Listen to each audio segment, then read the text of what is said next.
racing up now with just 100 yards to go. It's High Top hanging on desperately from Roberto, and he's just going to make it at the post. High Top the winner, Roberto second, Sun Prince third. Sun Princess scoring right away from the Climatite, and it's Willie Carson going for home, 10 lengths clear on his third winner in the Oaks. Sun Princess well clear from the Climatite, coming up towards the line. Sun Princess the winner. Well, he was one of the greatest horses I rode because of his brilliance. Nash One provides an electrifying burst of speed. It's a one-horse race. Willie Carson in the drive position. Nash One wins it easily. Danger from Trapped Alive, and Danger is cleared by 3 to 4 from Shadow Bliss, and as they race up towards the line, Danger has it, Danger the winner.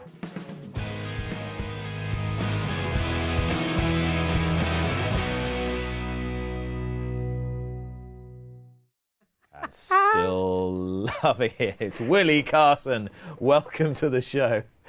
Are you safe? I hope I'm safe. I've had one jab. Oh, I've had 2. Oh, well, exactly. So we're safe. I don't need this then. You're fine. Right. You're Okay. good. We're very happy to have you. Did you enjoy watching that little clip there? Well, it just reminded me a little bit of the old days. Yes, very nice too, isn't it? You were quite handy in your time, weren't you? Lucky. Oh, You reckon? yeah. I you did learn really a lot think that? as I went on. I learned and learned. I got better as I got older. And jockeys do get better as they get older. They use this. Do you really believe that luck was a huge part of your trajectory? Oh, yes. You've got to be lucky to get on the first winner. You have to just be, you know, everything's a bit of luck. Because when I started, I was useless, really. I couldn't hold anything. I was a little tiny midget. Do you know what weight I was in the book? It said entry 1959. You can look it up. So how old were you then? Oh, was I 17, 16? You know what weight I carried? Go on. 6'5". 6 stone 5. Yeah. I was a very little fella. Well, he's not very big now.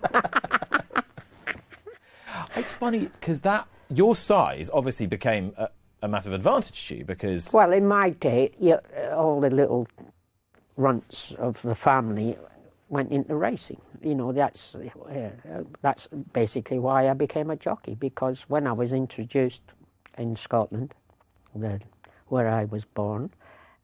Sterling, wasn't it? Sterling, yep. And, oh, this is Billy. I was known as Billy. This is Billy. Oh, aren't you wee? You ought to be a jockey.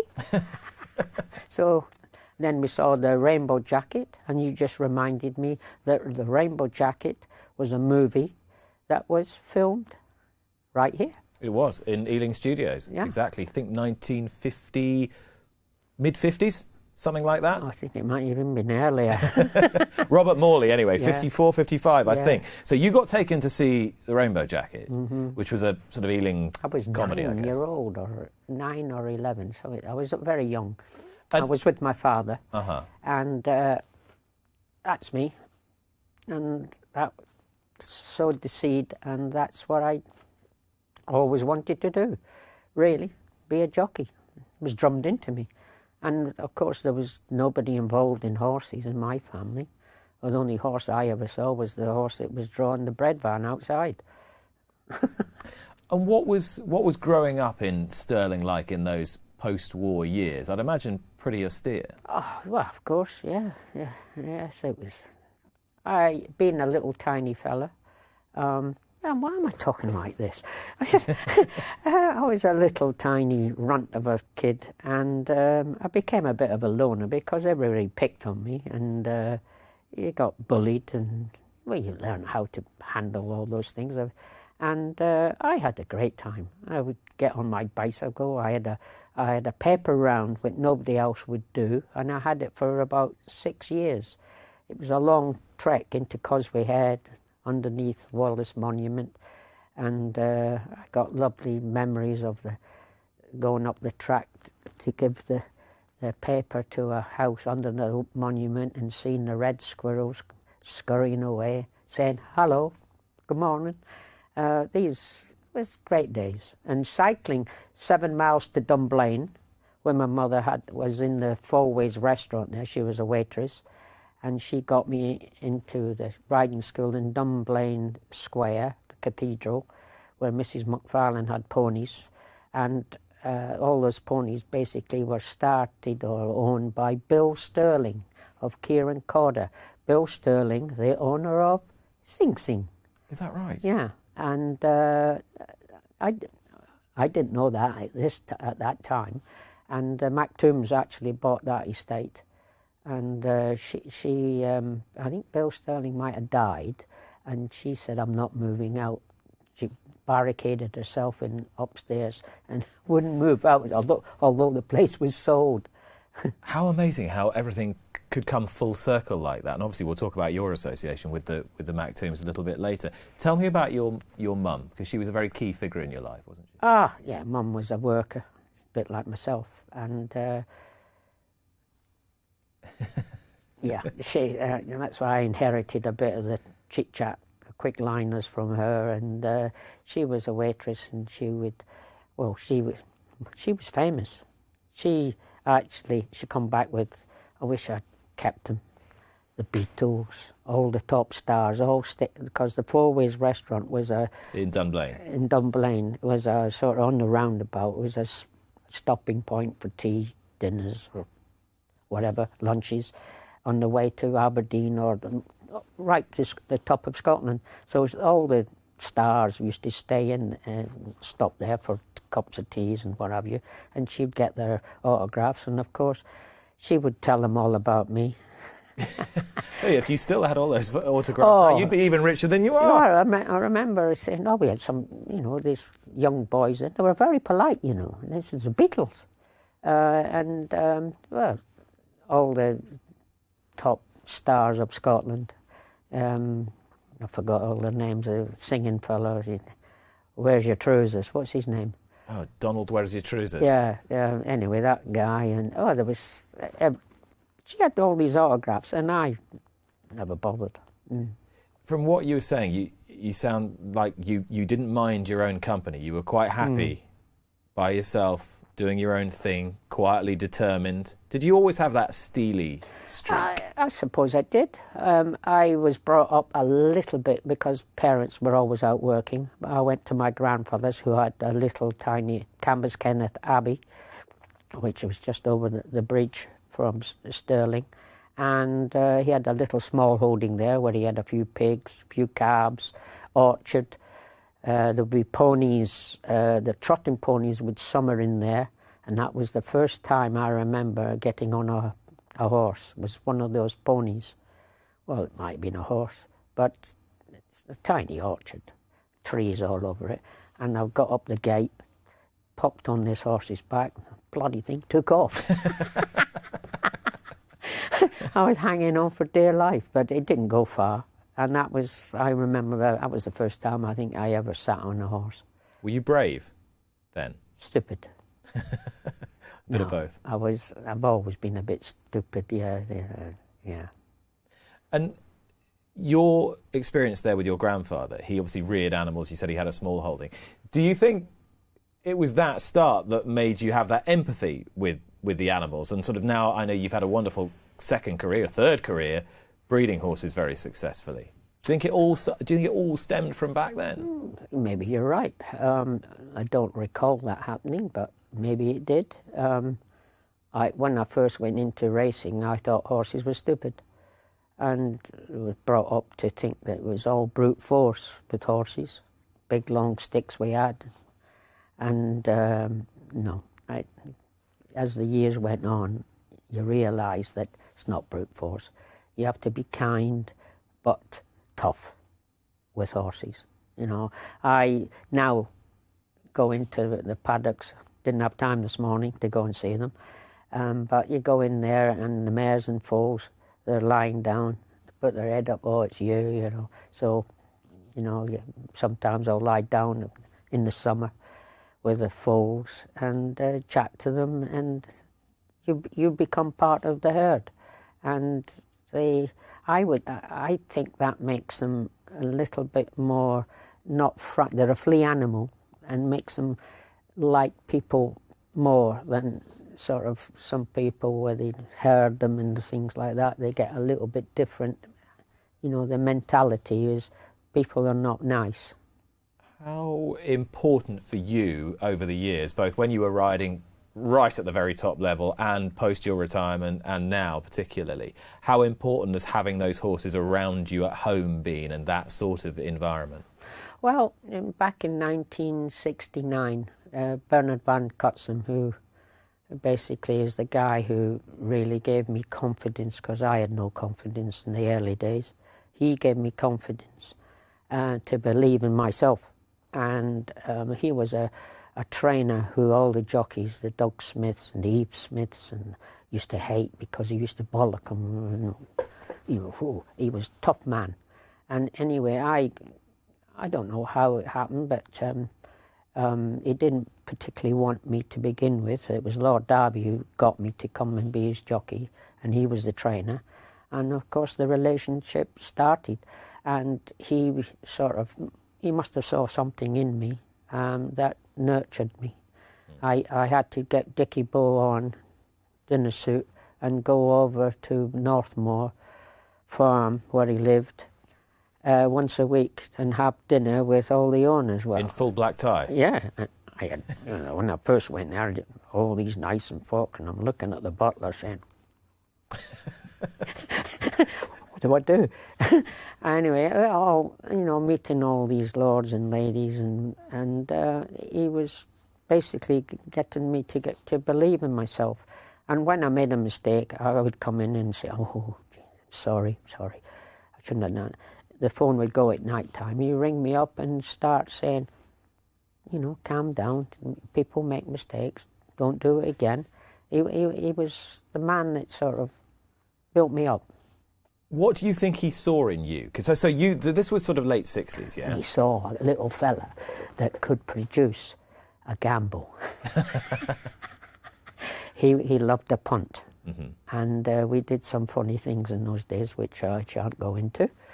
It might have been a little bit against the law at the time. I think, now the time's passed, Willie. I don't think any of the stewards of the then Jockey Club are not going to be exhumed to come and pull you up before the beaks.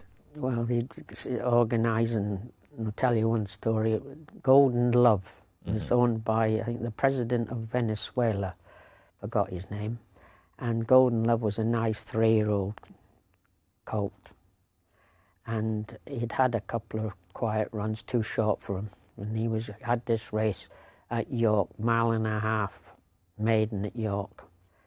And he was running on the Sefton course at Newmarket, which the Sefton course was the round course and the Rolling Mile. Do you remember it? No. You know what? Is the short answer. I don't remember it. Anyhow, you start, it was downhill on the far side, this side of the ditches, and then came in about the 4 furlong marker on the straight. That was the round course. And when Lord Sefton died, the round course died with him because it was a bit dangerous.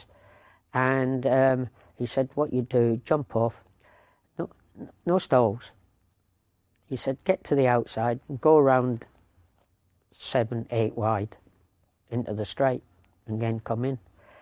So that's what we did. And of course, we get to York, and he got all his friends on. And anyway, horse won. That's the sort of thing he was doing. So he was regularly lining them up for a touch, but what in you did he see that made him think that you were the man to execute the tactics and get it right? He must have seen your determination. He must have seen the potential, because you obviously didn't recognise your own potential at the time. No.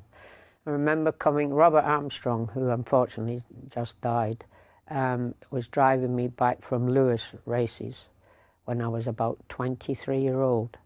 And I remember saying to him, Robert, do you know, I think I might just be able to make a jockey, because I just had rode 2 winners or 3 winners at Lewis. And I just had a bit of a click that I might just be able to make this job work. So Bernard van Cutsem was the man that was after set the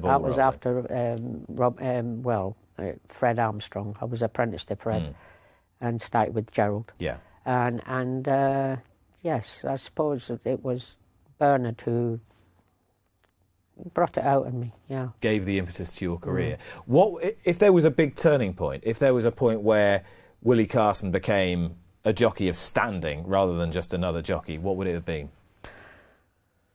Oh, it was big. I do remember I won the championship, and I heard, or somebody told me, who's this Willie Carson? Where did he come from? You know, I'd been around for years, and all of a sudden I became, this in the early 70s. I very quietly came up the ladder, very slowly. I was a northerner, by the way. I wasn't a southerner. I was a northerner, and I was basically one of the first northerners to come south to do good. And did you always feel that? Did that inform you? That sense of that? I always get the feeling, the slight sense of struggle. Always a struggle. Is always there with you. You know, when you're learning your trade, and you're always learning. You know, you're learning and watching other jockeys. Steve Cotton, he's the guy that changed jockeys in this country. Steve came over from America, and he's basically the strongest jockey I ever rode against. You know, he had hands like shovels, massive. If you ever meet him, just look at his hands. They're massive, and you get hold of those reins, and he always had tight hold of a horse's head, and he was strong. He made them go, and the toe in the iron, and I said, I can't be doing that. And gradually, I started doing the toe in the iron, and I could see how effective it was. With the toe in the iron, the balance got better, and you know, you could do things so much better balance-wise on the horse. So you never, but what you're saying is you never stopped evolving. That's how you started this interview. You said I was better at 50 odd than I was at 20 odd. Yeah, the day I got kicked at Newbury, I was still learning. Yeah, I was still learning. Oh, well, I was trying to learn. I was trying to, you know, perfect the technique of riding a racehorse, which takes years, you know. You got these boy wonders all coming to begin with, but they're all riding on steering jobs and what have you. But those are but they have to evolve, and they'll improve. They'll get better. You can see them when they're apprentices, and they get 10 years on. They're nearly the finished article. Do you think that desire for self-improvement, because not every rider has it, not every person in life has it. Most people probably don't really have it. You need the luck as well. You see, you obviously you can make a mistake one day and it's a bad one, and you go out of fashion. You know, we're in the fashion game here. Stallions are fashionable, jockeys are fashionable, everything's a fashion. Did you ever feel you went out of fashion?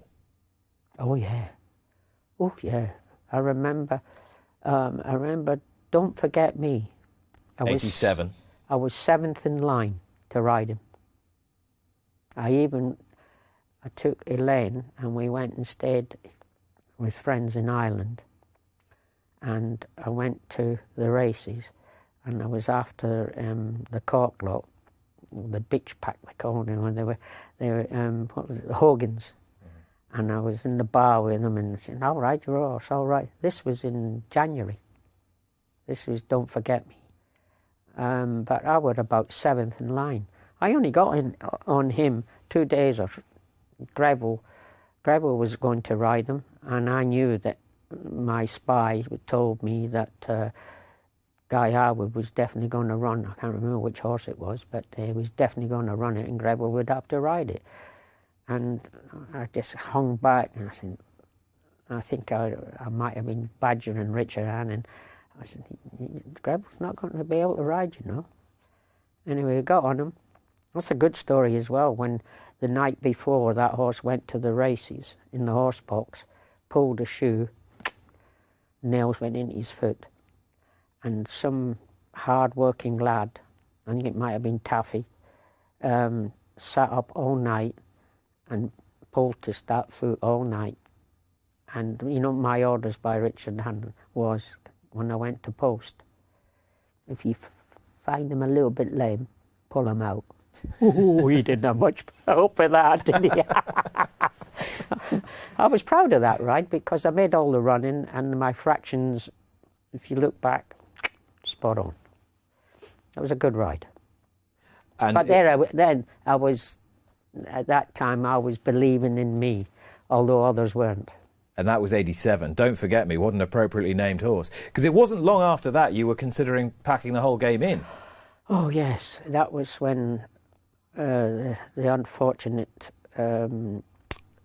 Dick Hearn getting injured, and there was something went on with his lordship, and So for those who don't know the story, this is when Major Hearn was taken ill with a heart valve problem in 88, and he was given notice to leave West Ilsley by the Queen's racing manager, Lord Carnarvon.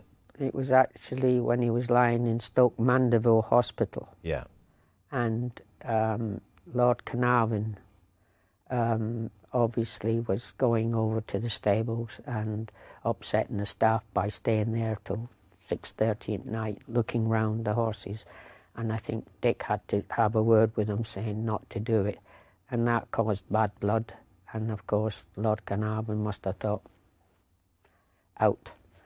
And that caused friction. And then the lease on the stables was terminated. And he was going to give up. And I had a good association with the Major. And I thought, oh dear, life's not going to be very easy without the Major, so I was thinking of giving up. And well, I was at Newbury one morning. Dick loved to take horses away for a gallop when he was getting them ready for a big race. And Angus Gold was there. It must have been one of Sheikh Hamdan's horses. And I came up with not a plan, I came up with the idea. I said, why don't you ask Sheikh Hamdan if I could be his jockey next year? Because he had quite a few horses, and I had had quite a bit of success for him with Major Hearn and a few other trainers he had horses with. So... The rest is history. Well, he said yes. And he gave me a few quid as well. Oh, great. So that was my another career starting up.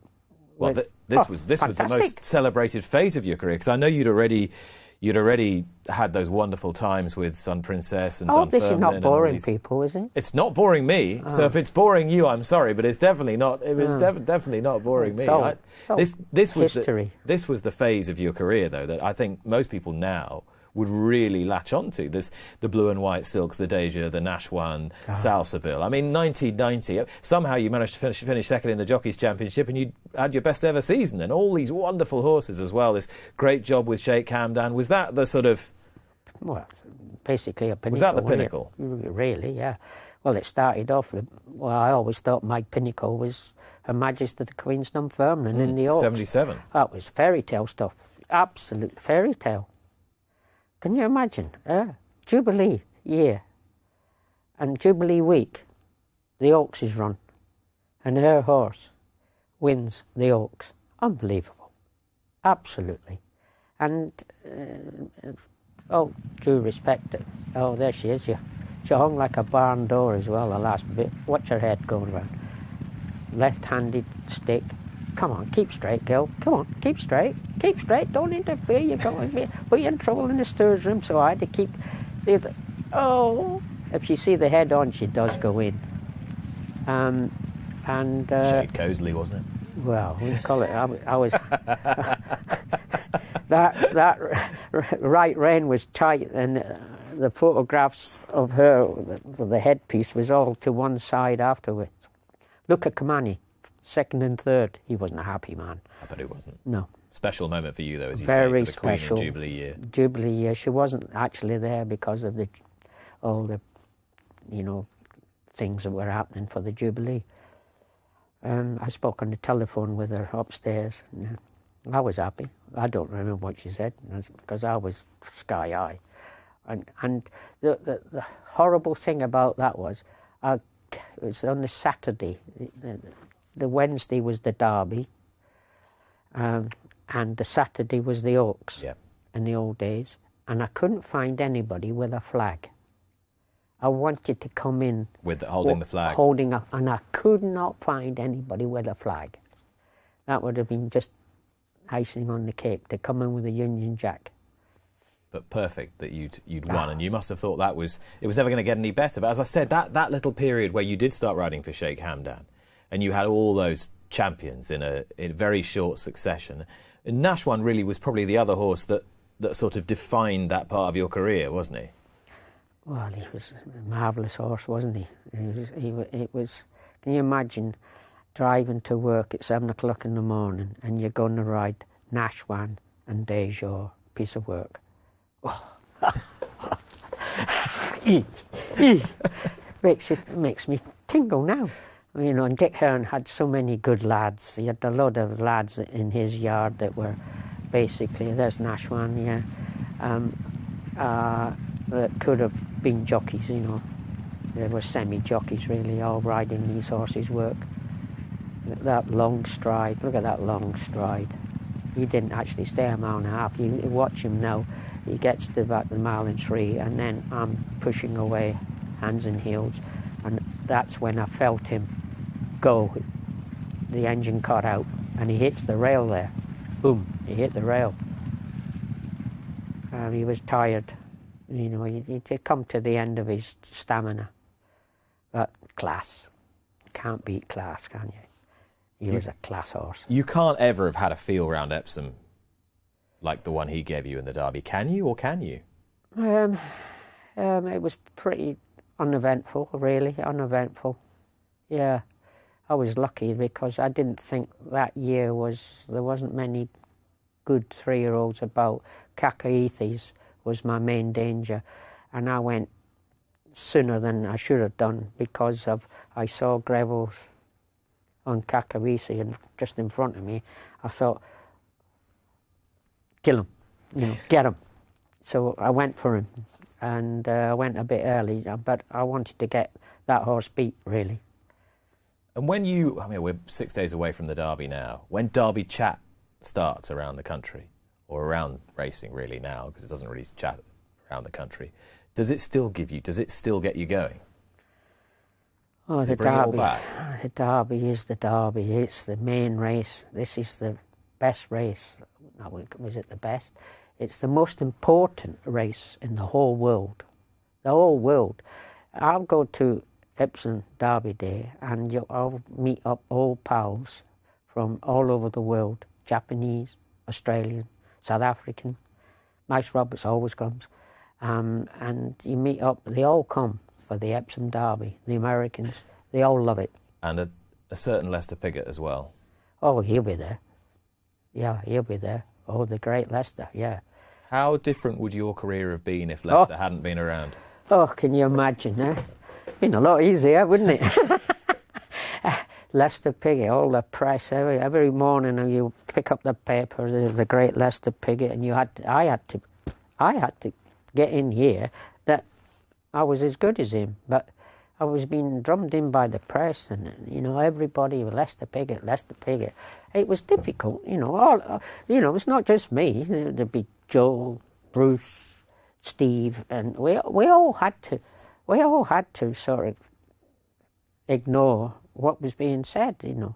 Lester popping up here, there, and everywhere. He was good, mind you. he was good. He had this instinct, fantastic instinct on a horse. You know, he always basically was doing the right thing. I suppose what I was getting at was, if it hadn't been for him being around and being this sort of monstrous presence over all of you, would that, what you told me, your desire to get better and better and better, did he actually help you in a way? Because you were forcing yourself to get better all the time. Oh, yeah. Well, you had to force yourself to think about what he was going to do in the race, and with others, of course. It wasn't just him. I think I rode in a very good era of jockeys. This is what I was going to ask you, because you probably didn't realise it at the time, but you spanned probably 2 or 3 great generations of jockeys from the beginning of Scobie Breesley. Exactly. Brilliant. Ron Hutchinson, did you ride in Yeah, his Ron. day? Yeah, I wouldn't put. Yeah, I Him wouldn't there? put Ron in the In that category league? in that really Scobie top. Breesley, the late Joe Mercer, Oh, who we just lost a fantastic, couple of weeks yeah. ago. Oh, it was. They were very good jockeys. Yeah. And Leicester was a constant virtually all the way through it. Then you talked about Steve Cawthon, Walter Swinburne, Pat Eddery, your great battles with him. Oh, Pat. Yeah, my big pal Pat. Yeah, what a jockey he was. Fantastic. See, there's Rebel Starkey was a very good jockey. He was a thinking jockey. We always had to worry about him. And it wasn't easy. You didn't have just one jockey to worry about. There was quite a few. They all knew what they were doing. And you look back now and you think, yeah, that was a great era. It was, yes. I think so anyway. I'm biased, of course. I'm biased. But I was lucky. I was lucky to get there in the first place. Yeah, to be part of all that. We had some great times. We had great times. And I think even Leicester, I think it was 2 years ago, he said to me, we had the best of it, didn't we? Yeah, we rode in some good times where we went from cork hats, little cork hats, to bicycle helmets they got now, motorbike helmets now, and big long sticks to little short ones now. That's becoming a bit of a problem now, isn't it, sticks? Oh my word, I don't think we've got long enough. Oh, Christ. Anyway, that's a problem. That's a problem. We have got to, unfortunately, draw to a close, but you look How back, much homework did you do? Look at that, so lots of notes there, as you can see. Look back to Stirling, those early days when you were on that paper round that you were talking about at the beginning of the On my the bicycle, show, yeah. on your bicycle, and you think about all the miles that you've done since then. Could that little boy on his bicycle, on the paper round that nobody else wanted to do, could he have ever dreamed what would unfold for him? No way. Can you imagine? Back in 52 or something, was it? My mother held me by my hand. I was at the end of the road, and it was the first time Her Majesty visited Stirling. And she went past on her, the car. There's this little lad waving to her. Ended up winning on Dunfermline, the Oaks. It's just a story that is unbelievable, really, unbelievable. Lucky. You're better to be born lucky than rich. Willie Carson, thank you very much. Hopefully we'll see you again before too long. There's only a reason I'm here. You know why, don't you? Go on. Yeah, poor Joseph. He must have thought, you better get Willie in here before he pops off. Willie, thank you. Thank you very much for watching.